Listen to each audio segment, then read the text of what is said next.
Hi, this is Christine Chandler Prater with The Holy Shift, and today we're going to be talking about living gratefully and shopping ethically. Just because Thanksgiving is behind us, that does not relieve us of our responsibility to live with an attitude of gratitude. And I know that that can be especially difficult during the holiday season. And as we're approaching Christmas and we're all thinking about what we can buy the people that we love, I just want to encourage us all to shop locally and ethically as much as possible. Doing so helps support our local communities as well as many underprivileged ones. And that is something that I am trying to be more and more intentional about. In fact, I've invited a really good friend of mine to join us today to talk to us about that. So with us today, we have Lauren Alexander. Lauren is joining us from Indiana. There she is an event speaker, a pastor's wife, a mom to many, and the leader of a ministry called All the Things. She is also very passionate about living with gratitude and shopping with integrity. So thank you so much, Lauren, for being with us today. Christine, it is so fun to get to visit with you and to do it with all of our other friends. So I'm really happy to get to chat with you. These are issues that I feel like I'm really passionate about, so I can't wait to share. You heard my dog in the background, and even though she's making a lot of noise, I'm going to be grateful for her today. That's fine. You can see a little doggy butt right behind me. It is a dog bottom. Doggy bottom, boys. Yeah. I have to let mine in whenever I record, because if anybody dares walk by outside when they're outside, then there is weeping and gnashing of teeth and much interruption. So perfect. Well, who knows what she's going to do. So we'll just pray for her to behave herself while we talk. We're all along for the ride. Well, I just want to thank you for being with us today. I mean, I know that these are things that you're very passionate about and also that you're very good at. You're very mindful about these things. And you've taught me a lot, both about gratitude and about shopping well. I thought that this would be really good and timely for us to release right after Thanksgiving and going into the Christmas season, because first and foremost, if we talk about gratitude, the holidays are hard. The holidays are super hard for a lot of us, from the stress of all the chaos to the sometimes difficult family dynamics. The holidays can be really, really trying for a lot of us. So you are always so kind and gracious and full of sage advice on how we can navigate the holiday season and other difficult situations, with gratitude. So can you talk to us a little bit about how we can do that this coming holiday? Well, I have to say that I'm really thankful, because I sense that in the last few years, more people have become more aware, especially within the church community, that holidays are really hard. They do trigger people, and we do have a lot of folks who have or have had really traumatic experiences around the holiday season, whether it's they're deeply grieving a loved one, which I've experienced, or they have difficult family dynamics, which everyone has experienced to some degree. Whatever it is, that along with the joy of the holiday season, there also comes this great big sometimes set of expectations, sometimes hurt, sometimes brokenness, sometimes all of the above.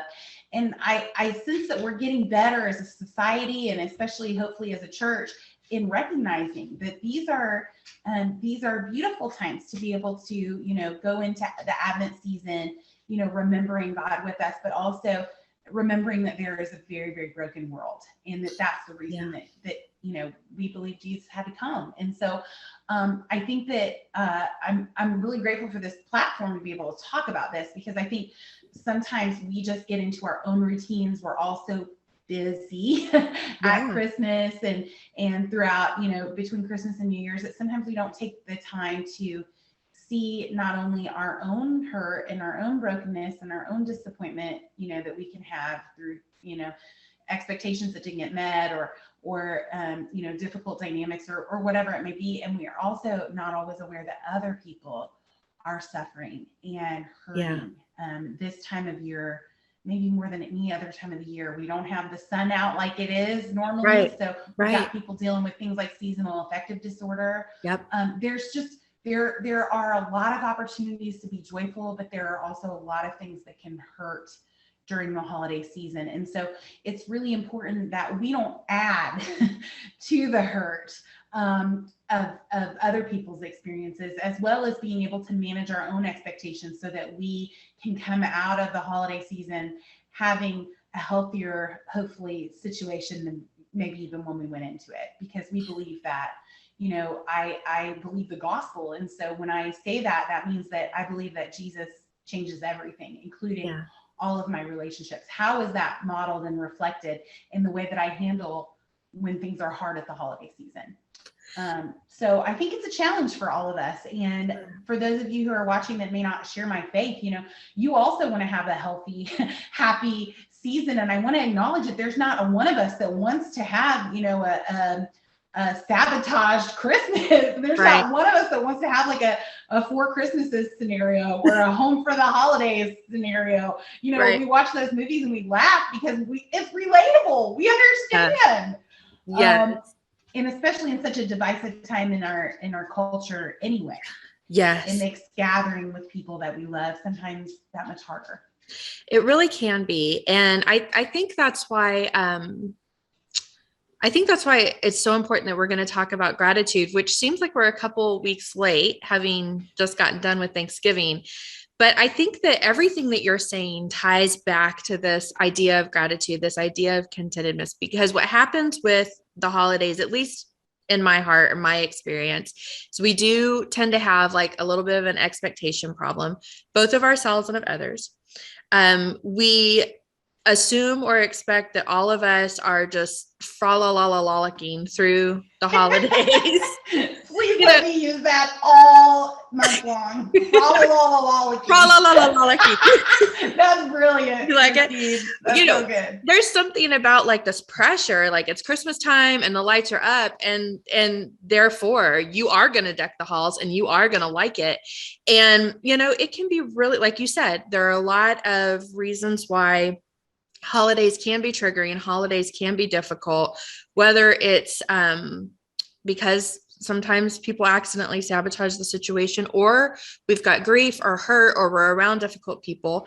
And as you mentioned, this year especially, it feels like with the kind of more divisive climate that we're in, I do have a lot of friends and family who are really nervous about being around others this holiday season, not just because necessarily like physical, concerns with the remaining pandemic, but also because we're afraid that there's going to be arguments and division, that we're not going to live up to somebody's expectations or they're not going to live up to ours. And this is where I think gratitude really comes in. So even though we tend to think of gratitude as a Thanksgiving thing, can you tell us how it can really help us relate to others well this Christmas? Well, I have to tell you that one of my favorite sketches from in maybe famous or infamous, depending on how you look at it, a TV show called Saturday Night Live is a few years ago when Adele's song Hello came out. I don't know if you have seen this, but they did a sketch about Thanksgiving, and that was back during I think the 2016 election era. Okay. Things were pretty bad then too. And everyone was sitting at the table and people were making awkward comments, as people are wont to do sometimes. And the little girl at the table walks over and hits play on the tape deck, and Hello by Adele starts playing. And everyone just stops what they're doing and they're like, hello. And they all start singing, and it's like the one thing that brings them all together and that unifies them. And I was just watching that, cracking up. It is hilarious if you want to go watch it on YouTube. I'm going to go watch it immediately. Yes. Please do.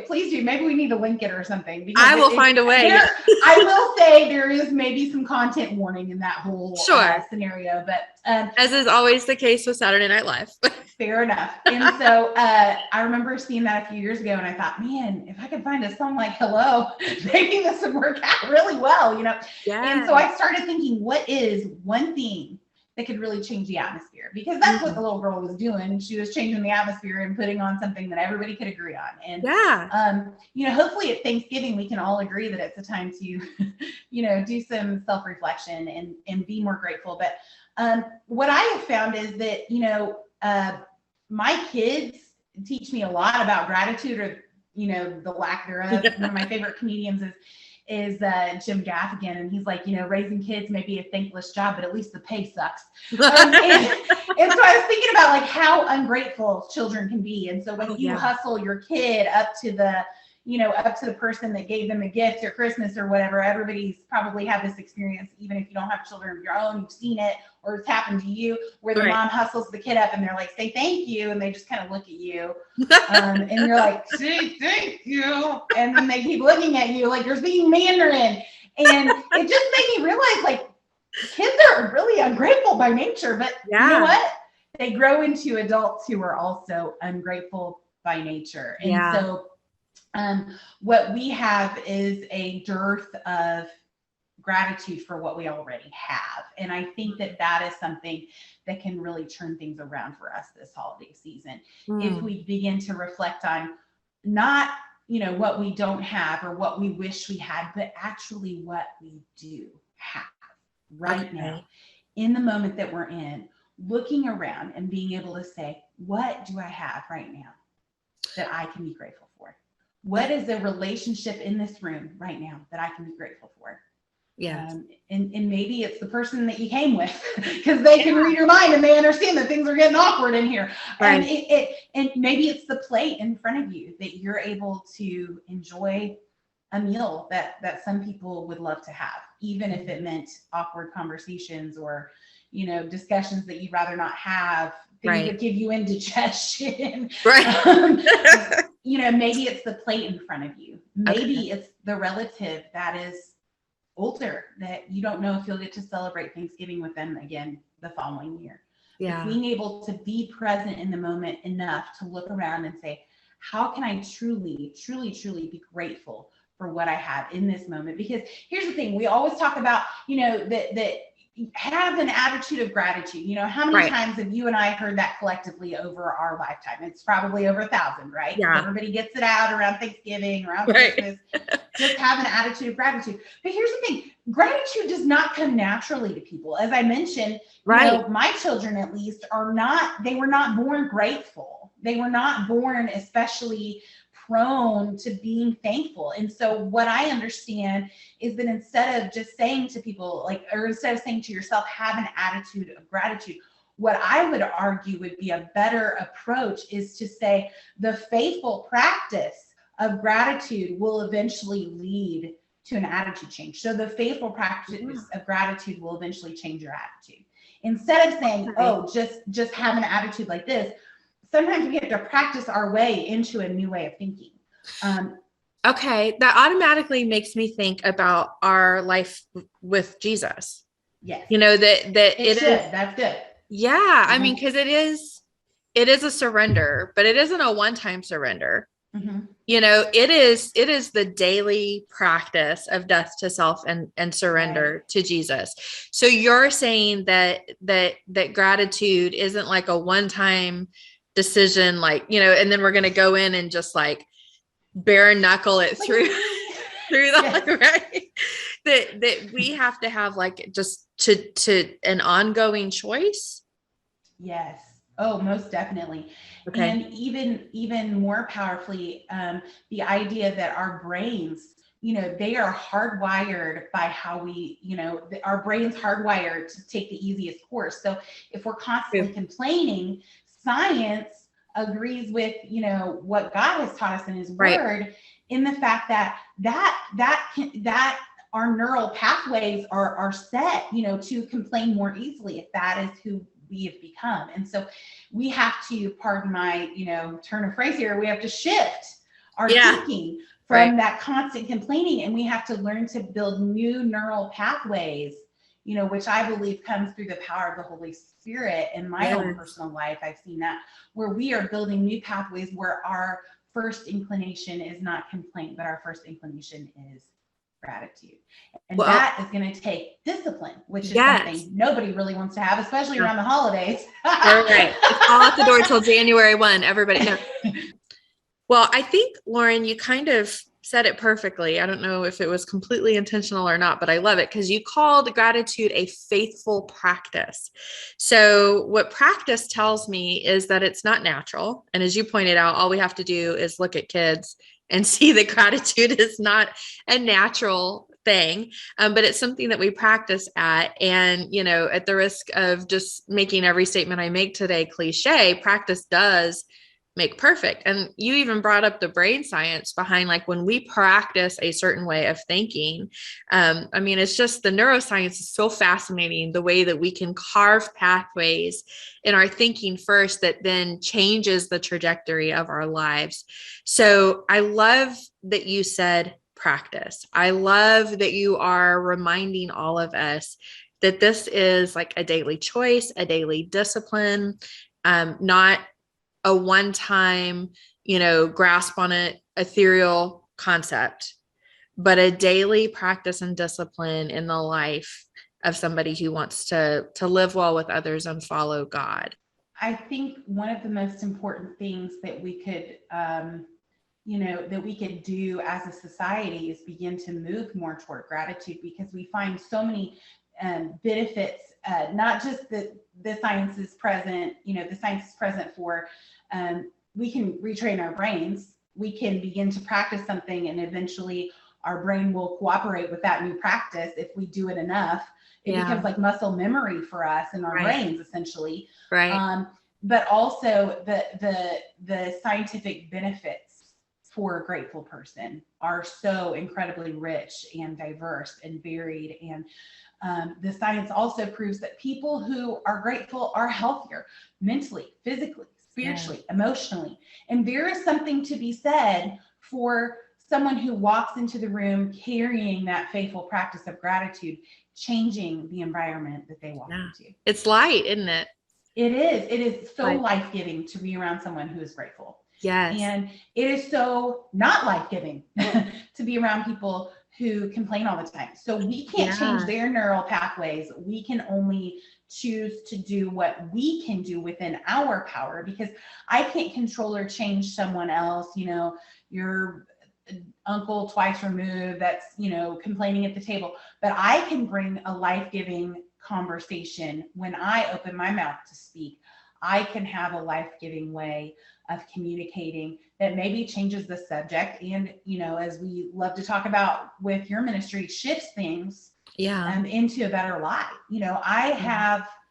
I walk into a room and I'm going to have purpose that when I get there, the conversation is, I'm going to be a life-giving part of that conversation. I refuse to engage.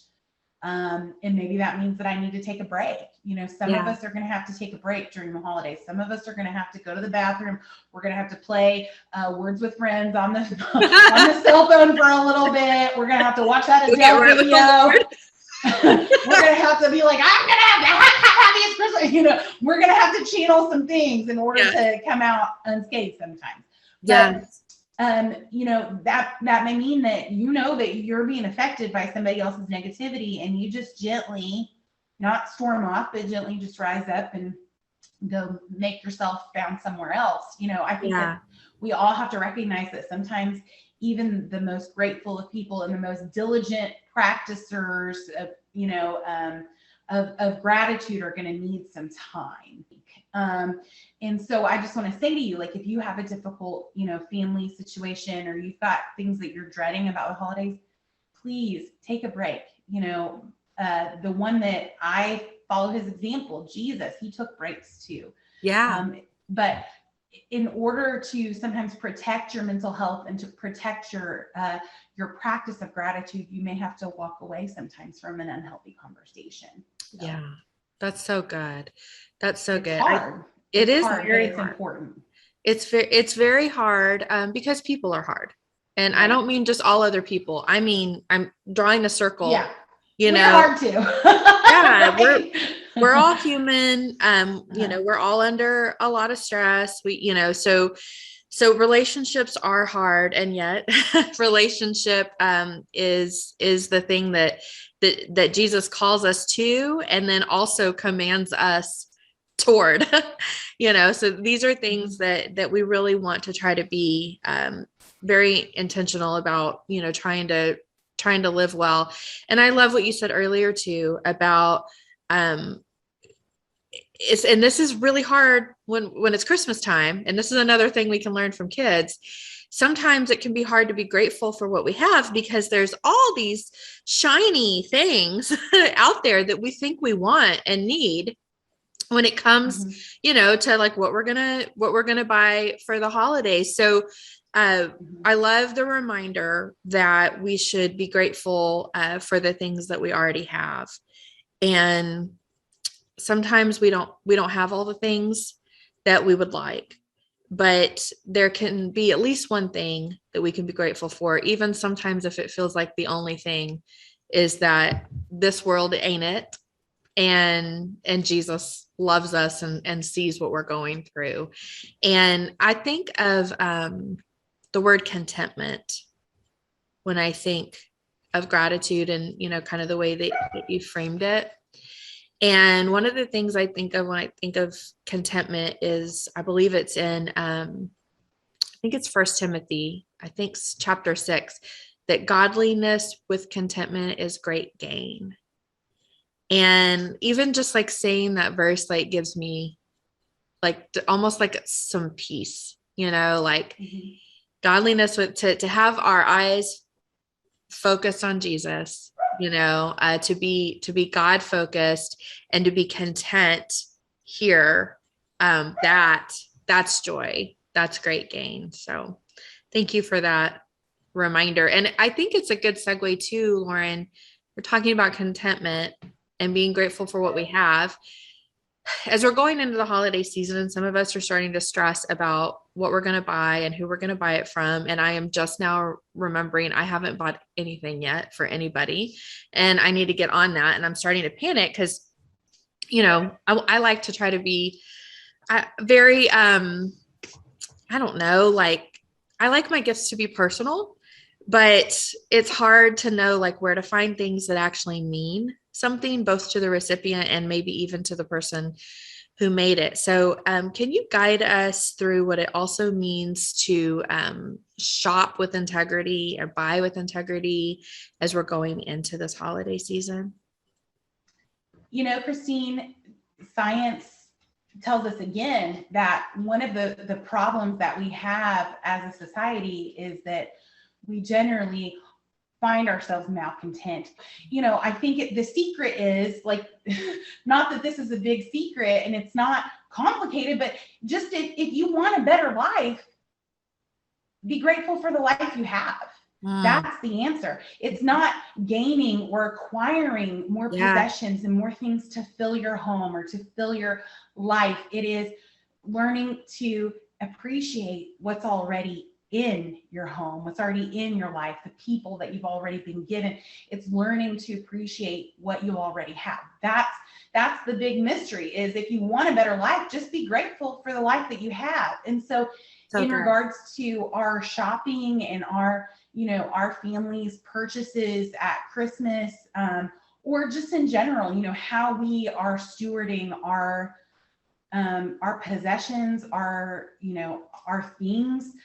I want to go back to the idea of remembering that those things underneath the tree are not what is going to satisfy anybody or bring anybody a level of contentment. I mean, I have literally watched my own children go get a box, unwrap it, play with it for 10 minutes, put it away, and they never got it back out again, never once. But there are a lot of competition, I feel like, sometimes with families providing. Do you sense that as well? I really love that you bring up the idea that it is a mystery, because I feel like, especially in American culture, it feels pretty upside down to be content with what we have instead of buying in, pun intended, to this idea of mine and more. So thank you for kind of that. It is a perspective shift to remember, like, mine and more doesn't satisfy, right? We were made to live generously with others, and we are commanded to live contentedly within our circumstances, even in our difficult circumstances. And that's where faith comes in, this idea that our hope is not in the circumstances around us, but in the God who is sovereign over those things. But as we're talking about like trying to choose gifts that our kids or our family members or our friends or whatever are actually going to appreciate, that don't perpetuate the mine and more mentality that we're seeing these days. Like, what are some ways that we can shop well for people?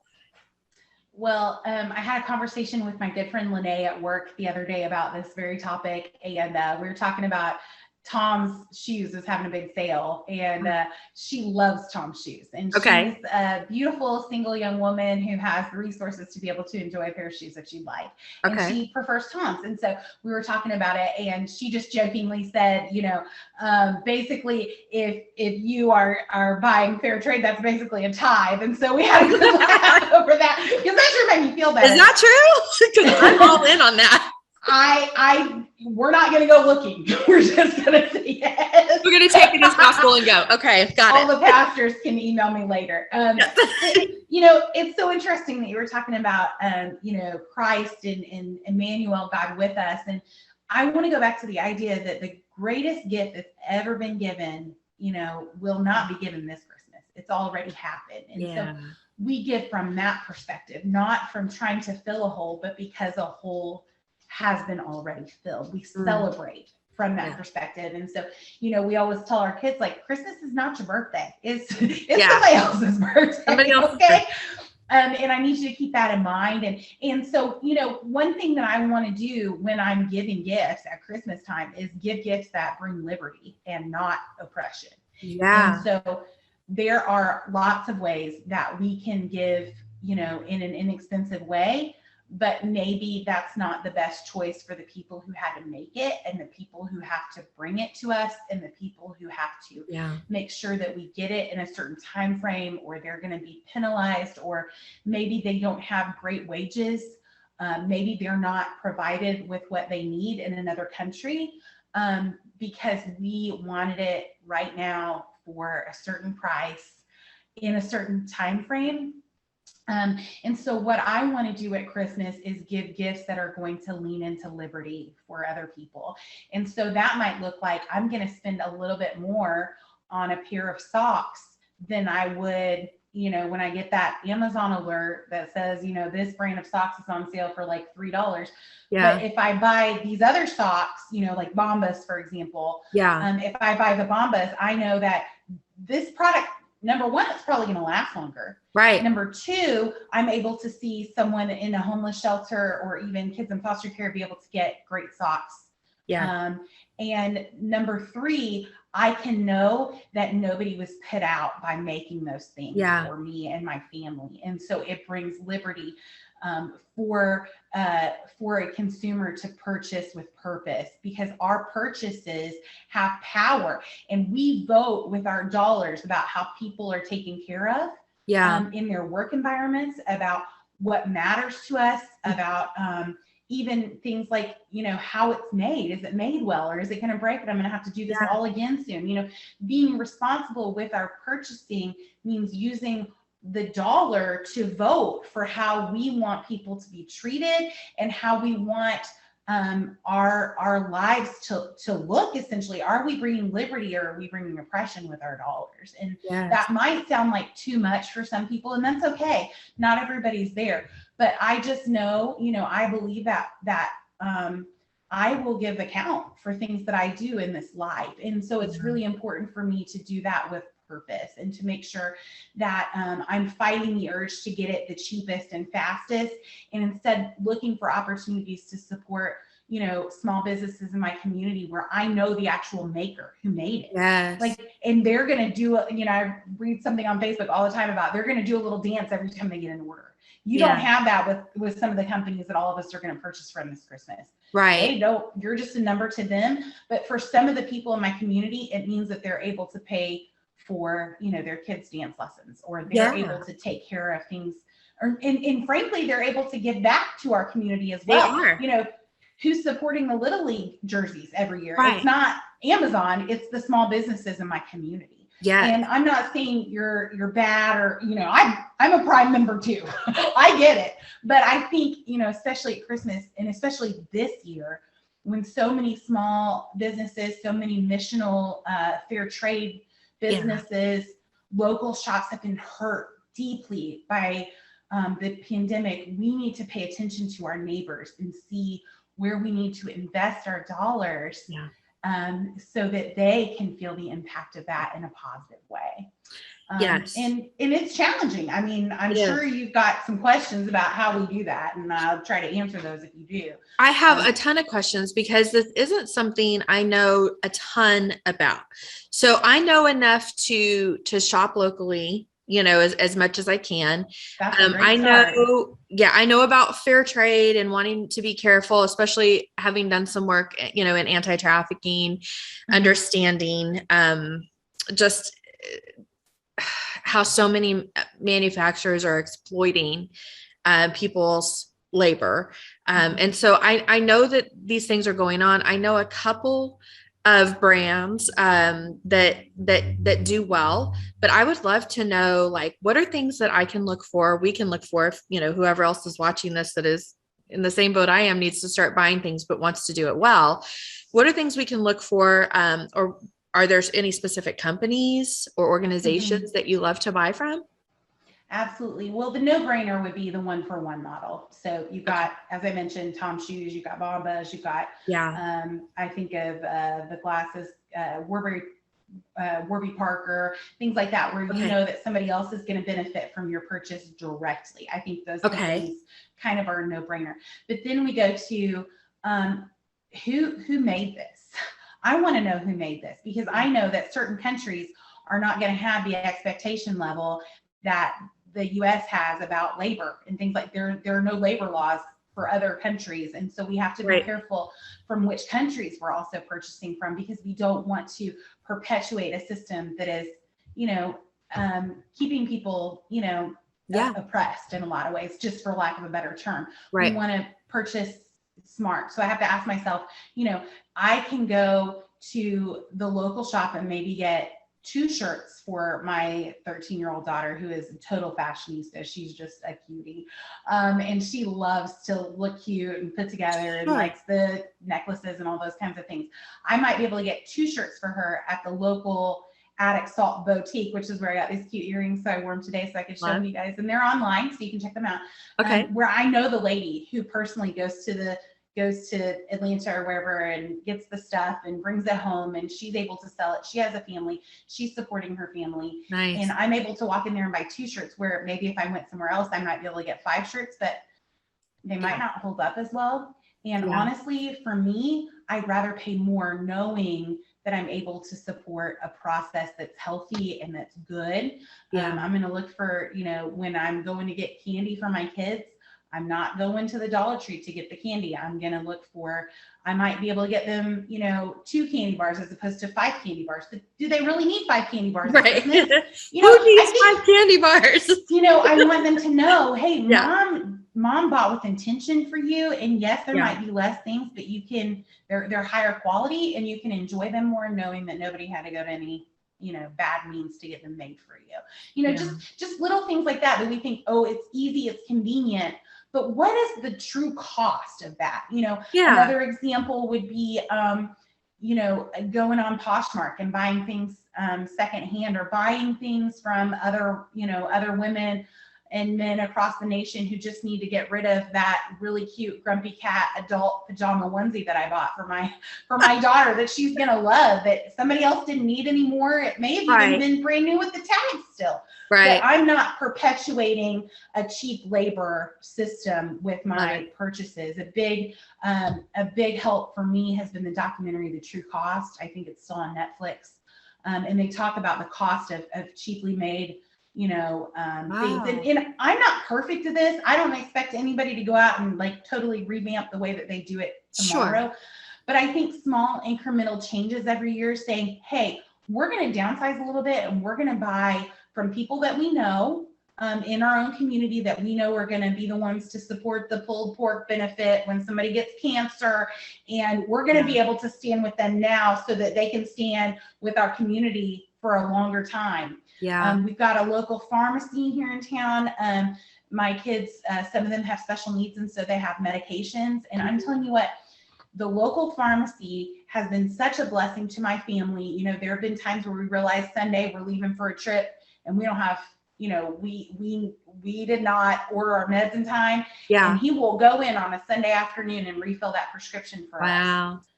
Before we leave, so that we've got what we, I mean, you don't see that in a big corporation somewhere. And I want to be a voice for these small businesses. Yes. To say, like, they're going to be the ones who are there for you when things don't go well. And so make sure that you're there for them this Christmas. Well, it is, we don't think of it necessarily the relationship to it, but it is an offshoot of loving our neighbor well.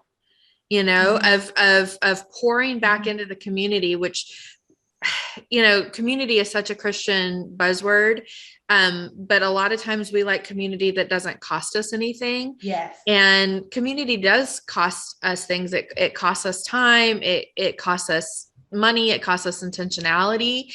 And here is the perfect opportunity to say to the community, whether it be local or the underprivileged community, hey, we really do care about you, and we're going to put our money where our mouth is. We're going to show that in the way that we steward what God has given us anyway. I mean, we're spending money that isn't even ours. Yes. 100%. And don't we want to spend that in a way that loves others and honors him, right? That's the whole purpose of the Christian life, you know, is to glorify God and love others well. So, I just think a lot of times, because I'm just about on a first name basis with the Amazon Prime guy.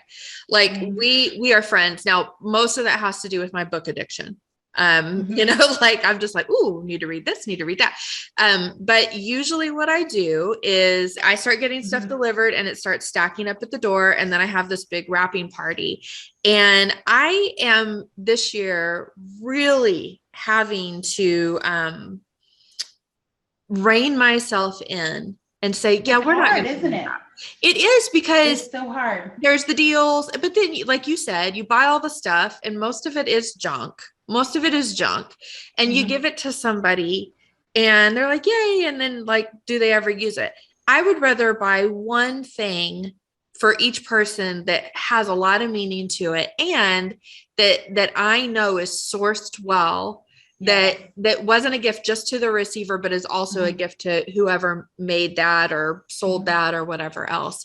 So I know it goes against the more is more and all 100%. Should be mine mentality. And I think, you know, and another thing is being able to say, like, this gift, I hope it means something to you. And I know that it already means something to the person who created it for you. You know, I think of Noonday Collection and Design for Joy, and maybe we can link those later. And Mercy House Global, you know, those, they give you a paper that says who made your things. And so you can know you might have fed that person's family for a week. You know, it's not just about a pretty necklace. It's like, hey, we together, with you receiving this gift from me, we have done something for someone that we will never meet this lifetime. I think that's incredible. It's great. And I also think it flies in the face of that consumerism that is making us crazy and adding to our stress at Christmas time. It is piling onto us because we feel the pressure to keep up with so-and-so or to buy this, you know, and it's just like, okay, but what is this really about? You know, if I pause to be grateful, like we talked about, and I am retraining my brain for gratitude, then I'm not going to need as much. I'm not going to need as much, because I'm going to remember that the way to a better life is to appreciate the one that I've been given. And so that's really what we want to teach our kids, you know, this Christmas. And I'm not saying I'm perfect at it. And I got to tell you, I used to be the first one to Target on Black Friday, but God has really, you know, for lack of a better term, he's really taught me that I need to be sure that in every endeavor that I have, that I'm seeking to love my neighbor. And that means pursuing their best and highest good along with mine. And Yeah. that even goes for my kids. It is not best for them to have a super big ton of presents on Christmas. Right. It's just not best. It's overstimulating for them. Yeah. They get distracted. It just does not breed a good environment for And we're us. not teaching, trust me, I've tried it. yeah, we're not teaching them contentment. Oh, We're not at saying all. like love is stuff. And unless you get a lot of it, you can't be content. And we're just breeding more discontent. And then the kid that's next to them at their desk that says Santa didn't bring the gift that I wanted. Yeah. You know, and you know, there's just a lot of things that we need to keep in mind. And I'm not saying that we need to, you know, jump off the cliff. I'm saying make small incremental changes each time you shop to just, first of all, be aware. Yeah. That we haven't, it's not, this is not a guilt thing. This is, we have an opportunity. It's an opportunity. Yeah. To help other people with the way that we buy things. Yes. And for me, that is it's a really powerful gift that God has given us as people who steward his resources. That is a beautiful thing to me. It's not a shaming thing. It's not a guilt thing. It is, wow, thank you, God, that you have given us an opportunity to love others with the way that we buy things even. That's so good, Lauren. Thank you so much. Another question that I'd like to ask you, and I'm starting to ask everybody that I have on here as well, is what is turning your world upside down right now? Well, along with what we have been talking about today, and I guess that's probably why I feel more passionate about it now, is just the idea that I used to be kind of an acquirer. Okay. And I would acquire things, you know, whether it was somebody. Are you a holy hoarder? Yes. I am recovering though. A recovering holy hoarder. Yes, okay, got it. Yes, recovering holy hoarder. But I'm learning that really, truly, this is going to sound cliche, and that is all right, because less is more. And so when I go, you know, it's really starting to affect how I purchase my food, how we take care of our stuff that we already have. You know, it is this idea of less is more. Why am I filling things with stuff? And then one day, you know, when I die, my kids are going to have to go through all this, like trying to change the way that I view, you know, it comes down to changing the way that we view love, that love and memories are not tied to things. They're tied to people and situations, and that we don't have to hang on to the thing to be able to hang on to the memory. And so being able to let go of some stuff. My mom and both my grandmas died within 10 years of each other. It was a really hard season in my life to lose all the matriarchs of my family pretty closely together in a very pivotal time in my life. We're talking like 17 to like 27, that age range. And so I found that I had kept a lot of things because other people had given them to me thinking that they would be meaningful to me.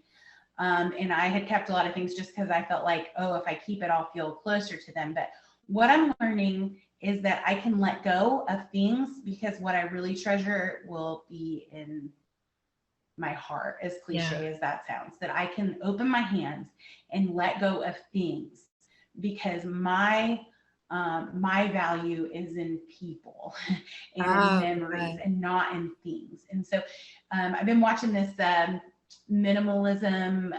She's the minimalist mama on YouTube, but she has a really good theology of downsizing. Okay. And she's a believer, and I have found her videos so interesting. They're very backed by science, and she just talks about ways that we can say no to stuff so that we can say yes to people. What's the name of that again? The Minimalist Mama. I think her first name is Dawn. Anyway, she seems like a sweetheart, and they have walked this out in their own lives and their own families. She gives ideas, you know, all the time for like Christmas gifts, or how to downsize your kids' toy collection, or how to handle you know, Christmas with relatives if they don't understand those things.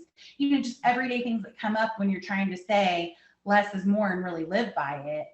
And it's been so helpful to me because I think for so long I was not focused on the right things when it came to being a steward of my stuff.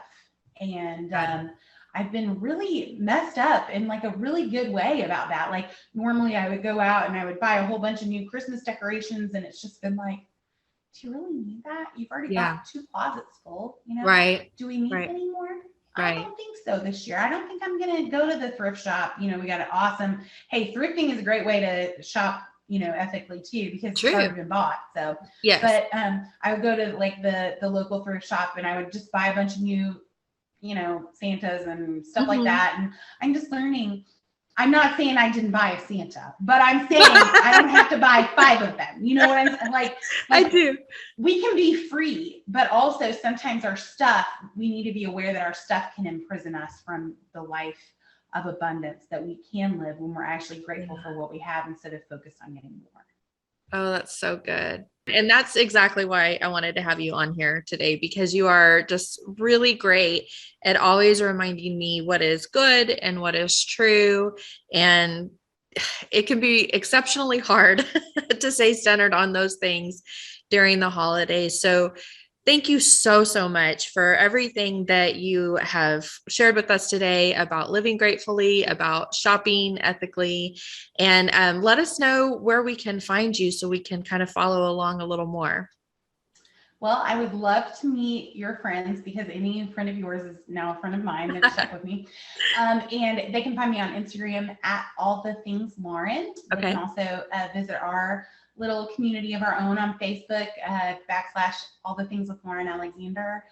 And they can actually, I have a video on when holidays hurt, and I'd love for them to take a gander at that so that they can find out how to serve others who might be hurting, especially and be especially tender this season. They can also visit my website at laurenalexander.live, and I'd love to make your friends my friends. So check it Oh, out, guys. thank you, Lauren. Thank you, Lauren. I'm sure that they will go check you out, and I'm going to go watch the When Holidays Hurt. Is that what you said? Yes, it's something along those lines, but it's Okay. about Send me. 5 ways to minister to people who are hurting at the holidays. So I'd Great. love for you guys to check that out. Yeah, send that to me. I'd love to watch that, and then I'll find Okay. a way to link it to everybody else here too. So Awesome. thank you so you. much. Love you, CP. See you soon. Bye.